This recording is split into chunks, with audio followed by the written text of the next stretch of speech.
como é que estão vocês? Tudo bem? Sistema Educacional Planeta, hoje 25 de maio.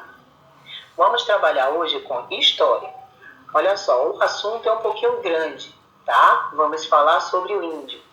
Várias coisas sobre o índio. A gente já viu uma porção em Geografia, temos uma outra parte em História mesmo, né? Como os primeiros habitantes do Brasil. Então agora a gente vai dar os primeiros contatos com os indígenas, a cultura indígena, habitações indígenas e alimentação indígenas. Ok, amores? E vamos começar. A cultura indígena brasileira é vasta e diversificada. Ao contrário do que pensa o senso comum, os historiadores estimam que, no início do século XVI, havia 4 agrupamentos linguísticos principais: o Tupi-Guarani, o G, o Caribe e o Aruaque. Essas famílias linguísticas compartilhavam o mesmo idioma e culturas semelhantes. O que é o idioma? A maneira que eles falavam, né? E a cultura semelhante, a maneira de cultivar as coisas, né? A pescar, a caça, as danças, a maneira da pintura. Então, todas essas culturas deles eram semelhantes. Antes da colonização, os índios que habitavam o território, hoje denominado Brasil, tinham uma cultura similar em alguns pontos. Tais eram organização social baseada no coletivismo, ausência de política, Estado-governo, ausência de moeda e de trocas mercantis, religiões politeístas baseadas em elementos da natureza e ausência da escrita. Vamos lá. O coletivo nada fazia para um só, sempre era para todos. Se iam caçar, não era para aquele que caçou, era para todos da aldeia. A ausência política não tinha a eleição de quem vai ser o chefe, de quem vai ser o presidente, tá? Era um acordo que eles faziam entre eles para saber quem era o mais forte e tal, para poder ser o cacique, né? Para poder saber quem realmente iria organizar aquela aldeia. A ausência de moeda, eles não trabalhavam com dinheiro, né? E nem trocavam produtos, porque tudo que eles tinham eram para todos, então não havia essa troca.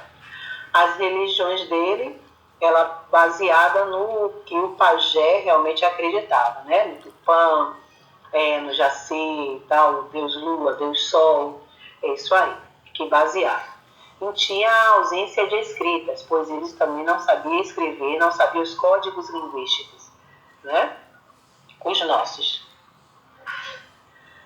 Apesar da cultura vasta indígena, tem elementos comuns entre as tribos, né? Tá vendo a foto aí, vocês estão vendo as pinturas, a maneira da vestimenta, praticamente eram iguais.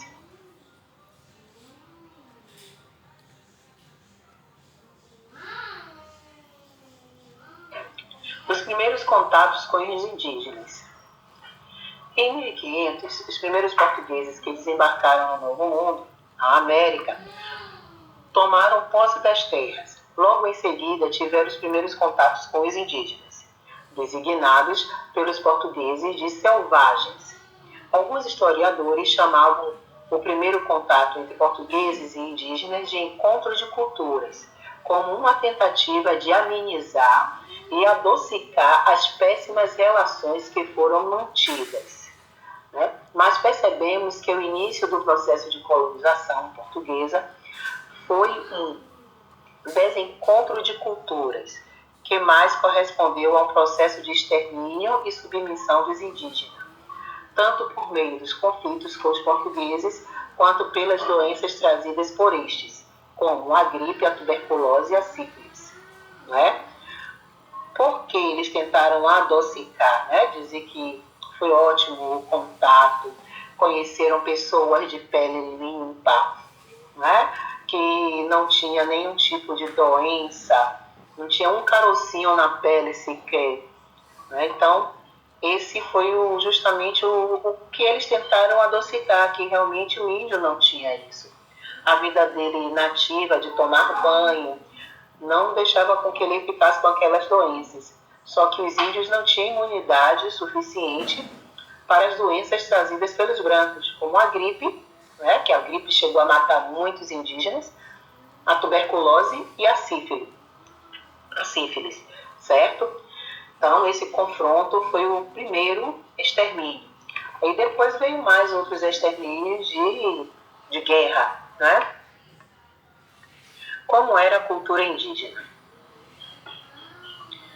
Os povos indígenas, apesar de terem pertencido a vários grupos diferentes, com pontuais diferenças de comportamento e cultura, tinham elementos comuns que consolidavam a cultura indígena como um todo. Eles tinham religião, hábitos, costumes e comportamentos similares.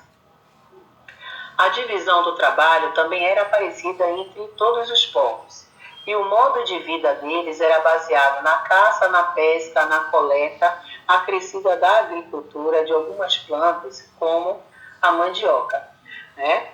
A mandioca era o principal produto indígena, tá? A caça e a pesca, como vocês já sabem, já ouvimos falar muito, né? Que era o fator da alimentação realmente indígena, que vinha daí. Ok? A religião indígena, baseada em conjuntos de mitos sobre seres espirituais, era variada, entretanto. Era comum a crença em entidades espirituais que habitavam o mundo material.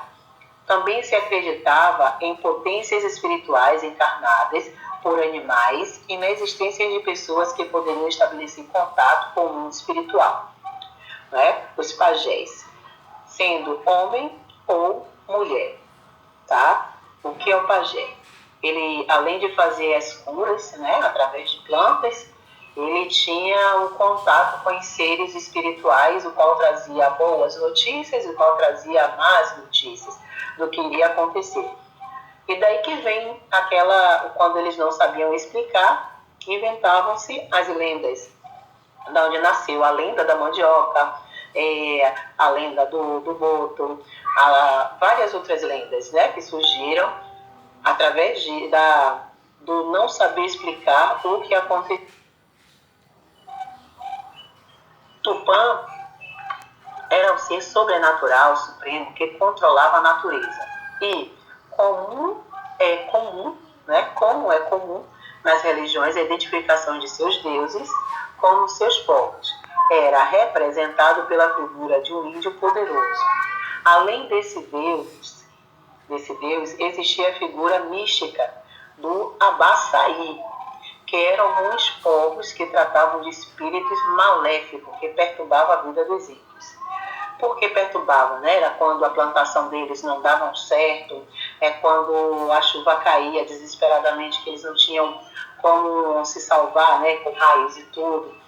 Então, aí eles diziam que era o Abaçaí que estava provocando tudo aquilo. Os povos Tupinambá desenvolveram mitos de criação do mundo e acreditavam em sua possível destruição futura por meio de dilúvios que matariam todos. Eles também acreditavam em entidades como Mahomá, que teria ensinado a cultura da humanidade para que estas pudessem alimentar-se melhor. Os pajés, que são pessoas que podem entrar em contato com as entidades espirituais, utilizam a sabedoria apreendida com os espíritos para aconselhar as pessoas a fazer rituais de cura. Os rituais chamados pagelanças poderiam ser feitos em festividades como forma de agradecimento e de pedido, e para efetuar curas medicinais. Eles envolviam, em alguns casos, músicas e danças. Era comum o pajé utilizar-se da inalação de grandes quantidades de fumaça de tabaco para, no caso, para ele entrar em transe narcótico e pudesse fazer contato com os espíritos, né? Eles usavam as plantas que tivesse o poder de mexer realmente com o cérebro deles.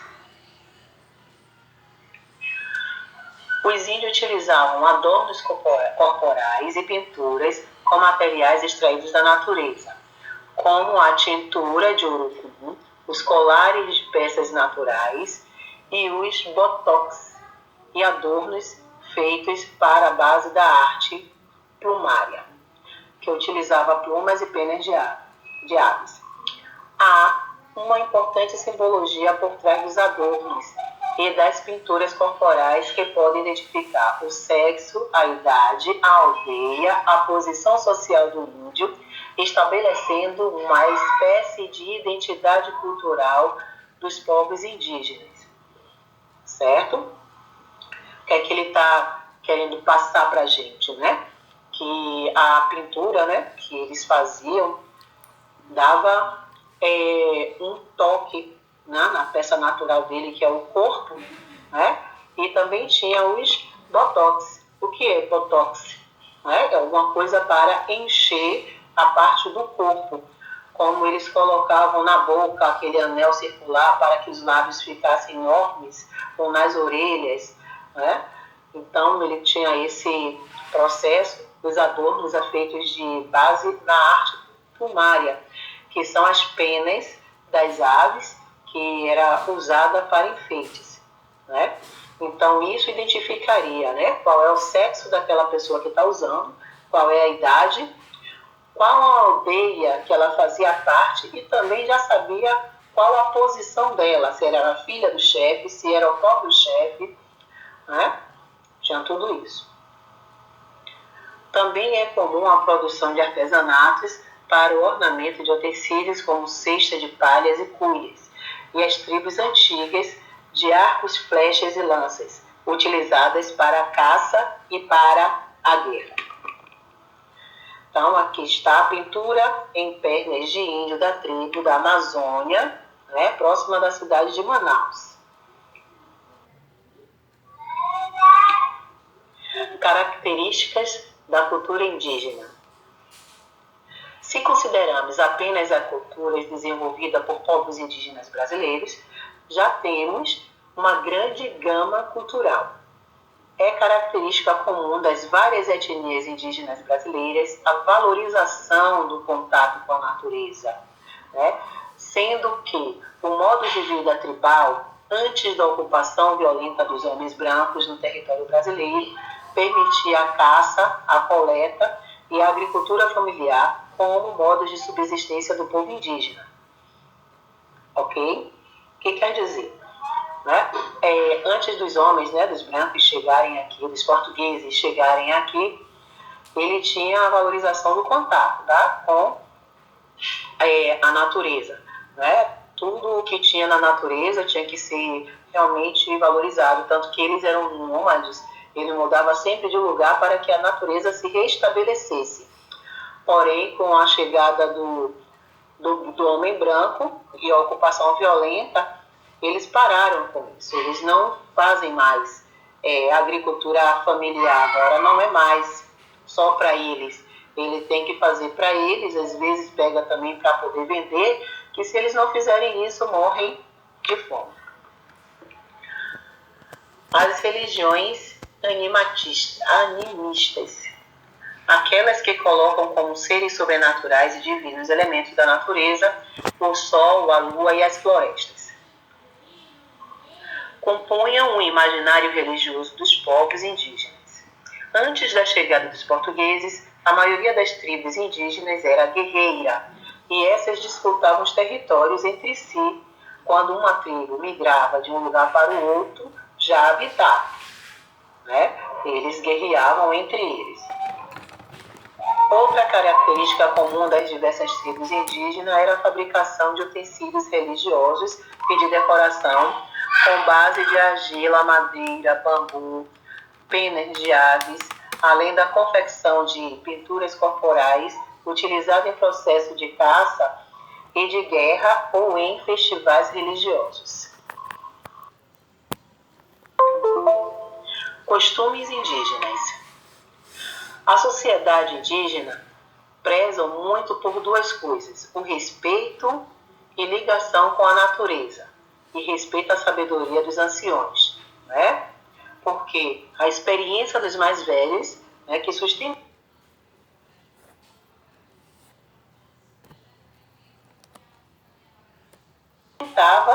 os mais novos. Ainda é comum nas tribos indígenas o pensamento de uma vivência sustentável, retirando à natureza somente aquilo que é necessário para a manutenção da vida e das pessoas mais velhas. São consideradas mais sábias, o que garante a elas certa autoridade dentro da tribo. Os povos falantes do Tupi estabeleciam uma divisão do trabalho baseada no gênero e na idade. Idosos e crianças não trabalhavam, exceto espantando pássaros e outros animais das plantações. As meninas adolescentes ajudavam no cuidado das crianças mais novas. Os homens adultos fabricavam utensílios de caça, pesca e guerra. Também fabricavam canoas, guerreavam, caçavam e preparavam a terra para o cultivo. Já as mulheres adultas eram as responsáveis pelas atividades agrícolas, pela colheita, pela fabricação de utensílios domésticos e pela preparação de alimentos e pelos cuidados das crianças.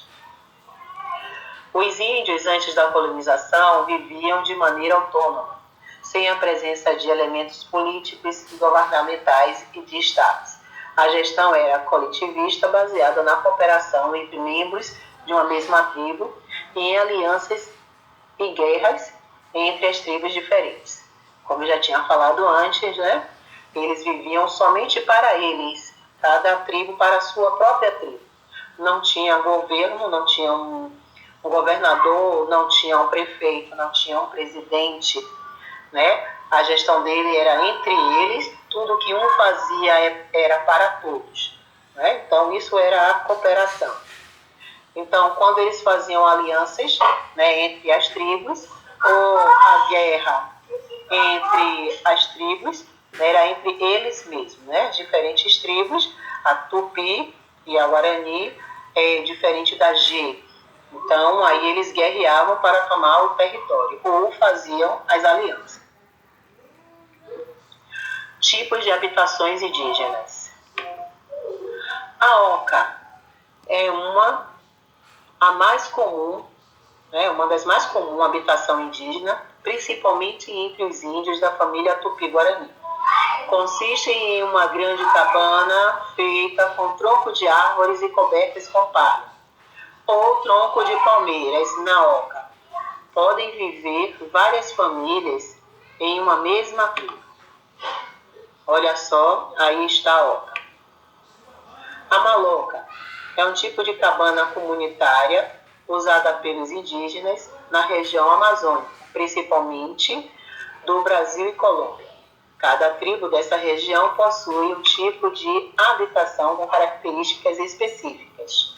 Então, essa daí é da Colômbia. Tá ok, índios? E vamos à frente.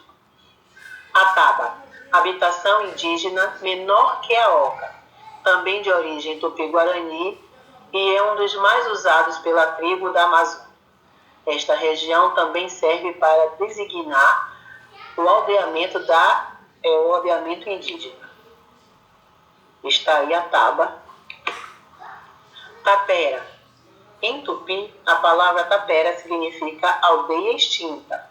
Portanto, uma tapera é um conjunto de habitações indígenas que foi abandonado pelos índios que ali viviam.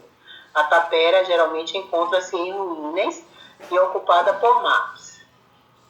Ok? O opi é uma espécie de casa de rezas dos índios, que serve também para a realização de festas religiosas e rituais sagrados. Aí está o opi. Alimentação indígena. A alimentação indígena costumava ser baseada no consumo de frutas, legumes, verduras, raízes, caules, peixes e carnes de caça. Frutos como o caju e o açaí eram comuns na alimentação dos povos.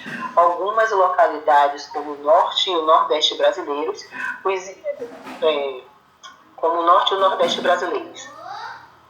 Os índios do norte também consumiam muito guaraná como fonte de energia para as atividades diárias e para a guerra.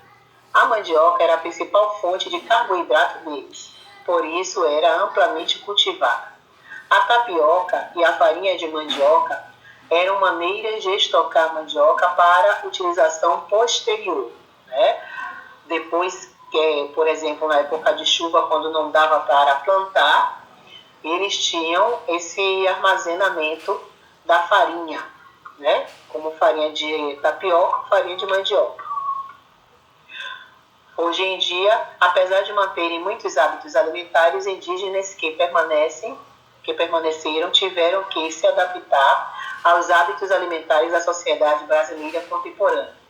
A caça e a pesca e a coleta, que eram possíveis quando a floresta não era preservadas, já não mais suficientes para alimentar a pequena população indígena devido ao desmatamento, como a gente mesmo vê hoje, né? Desmatam várias áreas, principalmente na Amazônia, a derrubada das árvores, então os animais vão sendo extintos. A introdução forçada dos indígenas no modo de vida urbano e rural, desenvolvido pelos brasileiros pós-colonização, modificou drasticamente a vida dos indígenas dentro e fora das aldeias entre 1500 e os dias atuais. Foi como eu já falei com vocês sobre a introdução, né, a introdução do celular, da televisão, roupas que eles usam hoje, que se vestem todo. Antigamente só viviam de palhas ou de roupas de animais, hoje em dia é tecido mesmo. Então é muita mudança na vida dos indígenas. Dança indígena. A dança e a música tiveram e ainda têm um papel religioso dentro da cultura indígena. Geralmente a dança é realizada em rituais e festivais, né, festividades religiosas, entoados em agradecimento ou como forma de pedidos a divindades. Então eles continuam realizando os rituais, né? Eu não sei se ainda continua a dança da chuva, mas os rituais para o casamento, né, para pedir que passe a chuva, para que mantenha a alimentação, eles ainda fazem. Podendo ser realizada individualmente ou em grupo, geralmente a dança indígena possui uma execução de passos que requer a formação de duplas ao menos de algum momento delas. Geralmente as danças são realizadas por pessoas com o corpo pintado, pois a pintura corporal também é um elemento da simbologia religiosa indígena. Algumas danças e rituais xamânicos, liderados pelos xamãs, pessoas capazes de fazer uma ponte entre o mundano e o sagrado, como os pajés. Entoadas por índios de tribos amazônicas, utilizavam também máscaras, né? Eles, além de tomar a bebida de folhas que mexia com a cabeça, né? Então, eles também usavam máscara para entoar o ritual sagrado. Como podemos destacar como principais danças indígenas as listadas a seguir. A Siuá, feita pelo pajé, pelo melhor caçador da tribo, para resgatar a alma de um guerreiro indígena morto. Ela advém da tradição indígena guarani. A Tiaru, praticada por homens e mulheres da tribo, ela objetiva afastar os maus espíritos do local. Toré, entoada por várias tribos com diferentes variações, geralmente é feita em círculo por todos da tribo, ao ar livre, com passos definidos pela batida de um chocalho feito de cabaça e pedra. né? Com passos definidos pela batida de um chocalho feito de cabaça e pedras. Quarupi, dança típica de povos do Alto de Xingu. O quarupi, que é dançado por todos os membros da tribo, visa fazer uma homenagem aos membros que já morreram. Os índios brasileiros de etnia Pataxó, durante o ritual de dança. E aqui estão eles, né? Esse objeto que eles estão na mão é uma cabaça, um chocalho, na verdade. Então eles estão fazendo o ritual. Meus amores, aqui está, eu tirei isso, né, do Porfírio Francisco, ou melhor, Francisco Porfírio, né, aquele que fez esse texto, do Brasil Escola. Eu tirei no dia 23 de abril, já tem um tempo, foi antes da gente começar as nossas provas, ok?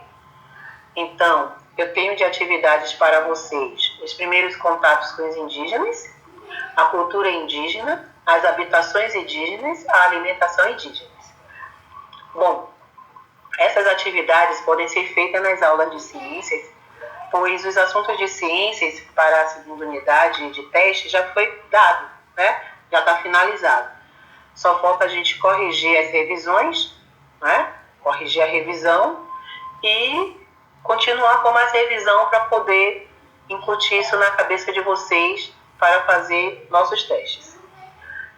Essa daqui eu vou corrigir dia 25, né? Em uma semana inteira, para que vocês façam. E no dia 27, na próxima terça-feira, de amanhã, 8, eu farei a correção, ok? E a partir do dia 2/6 a gente inicia as revisões, certo, amores? Ok, obrigado a todos e boa atividade. E estarei